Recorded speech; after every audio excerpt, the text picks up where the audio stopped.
नमस्कार साथियों, स्वागत है आप सभी का आपके अपने YouTube चैनल कैफे जी के, जहां हम रोजाना हिंदी व्याकरण से संबंधित महत्वपूर्ण प्रश्नों की बातचीत करते हैं। यदि आप इस प्रकार की श्रृंखला से जुड़े रहना चाहते हैं तो इस YouTube चैनल को सब्सक्राइब कर दें तथा पास लगे बेल आइकन को भी दबा दें। आइए आज के अपने प्रश्न की शुरुआत करते हैं। तो आज का अपना प्रश्न संख्या है 9, जिसमें क्या पूछा गया है कि निम्न में से कौन सा ह्रस्व स्वर नहीं है। इनमें से ऐसा कौन सा स्वर है जो ह्रस्व स्वर नहीं है?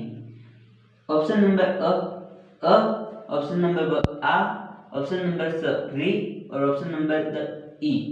तो हम किसके बारे में बातचीत कर रहे हैं? तो स्वरों का वर्गीकरण।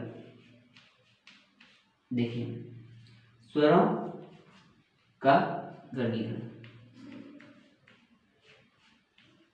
स्वरों का वर्गीकरण कर रहे हैं। उसमें से पहला वर्गीकरण किसके आधार पर है? स्वरों के वर्गीकरण में। तो पहला वर्गीकरण है अपने उच्चारण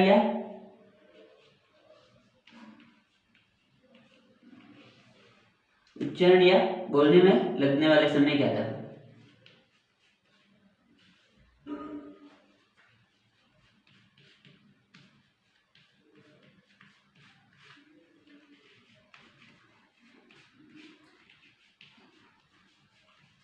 उच्चारण या बोलने में लगने वाले समय के आधार पर कितने भागों में बांटेंगे?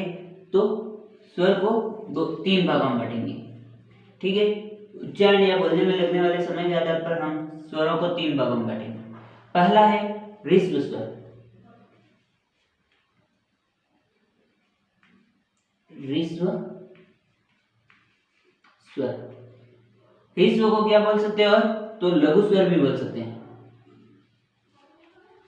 लघु को और क्या बोल सकते हैं? तो छोटा भी बोल सकते हैं। ठीक है, और छोटे को इसकी मात्रा कितनी होती है? तो एक होती है, इसलिए इसका नाम क्या है? एक मात्रिक।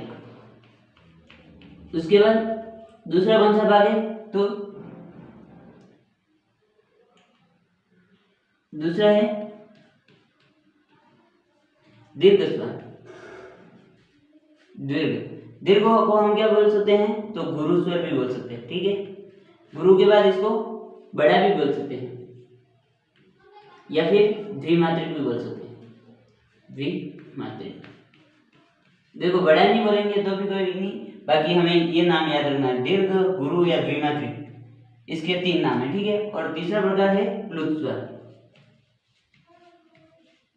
प्लुत स्वर, ये देखिए, हमें क्या किसके बारे में पढ़ रहे हैं? तो उच्चारण में लगने वाले समय या बोलने में लगने वाले समय के आधार पर स्वरों को कितने भागों में बांटेंगे? तो तीन भागों में। एक तो ह्रस्व, जिसे लघु भी बोल सकते हैं और छोटा भी बोल सकते हैं या एक मात्रिक भी बोल सकते हैं। दीर्घ, जिसे गुरु भी बोल सकते हैं, बड़ा भी बोल सकते हैं या द्विमात्रिक भी बोल सकते हैं। बड़ा नहीं बोलेंगे तो भी चल जाएगा, लेकिन तीन नाम तो आपको याद रखने ही, दीर्घ, गुरु या द्विमात्रिक। उसके बाद प्लुत स्वर। प्लुत स्वर मतलब जिनके उच्चारण में, इसके उच्चारण में समय कितना लगेगा? एक मात्रिक, मतलब 1 सेकंड के बराबर। इसमें लगेगा द्विमात्रिक, मतलब 2 सेकंड के बराबर। इसका डबल इसमें लगेगा। ठीक है, और प्लुत में द्विमात्रिक, मतलब द्विमात्रिक से भी ज्यादा समय लगेगा। मतलब प्लुत को बोलने में बहुत ज्यादा समय लगेगा। मतलब जैसे हम बोलते हैं मैया, तो पीछे क्या आ रहा है? या, मैया, या के पीछे ये देखिए इस प्रकार से चिन्ह होता है। तो प्लुत का चिन्ह क्या है? ह्रस्व का चिन्ह है इस प्रकार से। ठीक है, और गुरु का चिन्ह क्या है? तो गुरु का चिन्ह है ये, गुरु का चिन्ह। और उसके बाद प्लुत का स्वर क्या है? तो इस प्रकार से 5 की तरह लिखते हैं। ठीक है, यहाँ पर बता दिए। ह्रस्व स्वर कुल कितने हैं? तो ह्रस्व स्वर है संख्या में 4। कितने? तो 4। और दीर्घ स्वर है वो कितने संख्या में? तो ये है 7।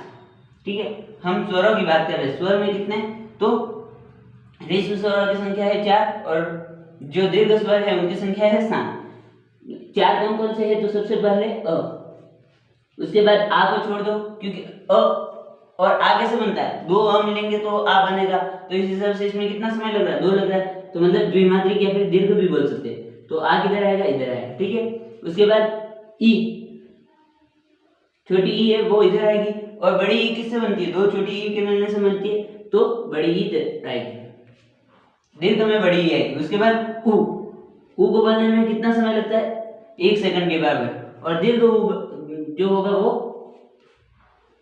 दीर्घ स्वर में आएगा। ठीक है, उसके बाद इधर क्या आएगा? री आएगा। री, इसके बाद इधर जो री होता है वो बड़ा री इधर आ सकता है, लेकिन वो हमारे हिंदी में है ही नहीं, इसके लिए इसको छोड़ देते हैं। उसके बाद कौन सा आएगा, तो ए आई और ओ और औ। ये कितने हो गए, तो 7 हो गए। ये देखिए ह्रस्व में कितने हो गए, तो 4 हो गए। 4 कौन कौन से हैं, तो अ ई उ री। और उसके बाद दीर्घ में कौन कौन से, तो आ ई उ ए आई ओ औ। जो ए आई और ओ औ है इनको क्या बोल सकते हैं हम, तो इनको संयुक्त स्वर भी बोल सकते हैं।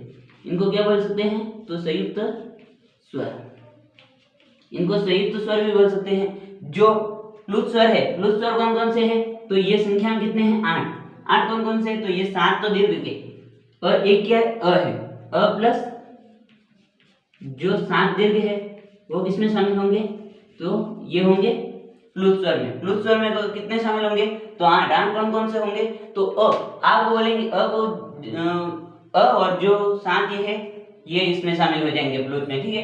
तो देखिए अपने प्रश्न में क्या पूछा है कि निम्न में से कौन सा ह्रस्व स्वर नहीं है, अ आ री या ई, ठीक है। तो इनमें देखिए ह्रस्व में कौन कौन से शामिल है, अ शामिल है, तो मतलब ये तो शामिल हो जाएगा। उसके बाद क्या है, तो आ तो दीर्घ में आ रहा है, इसका मतलब ये तो शामिल हो गई नहीं। उसके बाद जो री है, री भी शामिल हो रहा है, तो मतलब ये भी शामिल होगा।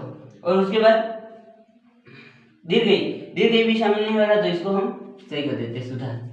देखिए तो ये क्या इधर आ रहा है, तो मतलब ये भी शामिल हो जाएगा। तो इसके हिसाब से कौन सा ऑप्शन सही हो जाएगा अपने, तो ब सही हो जाएगा।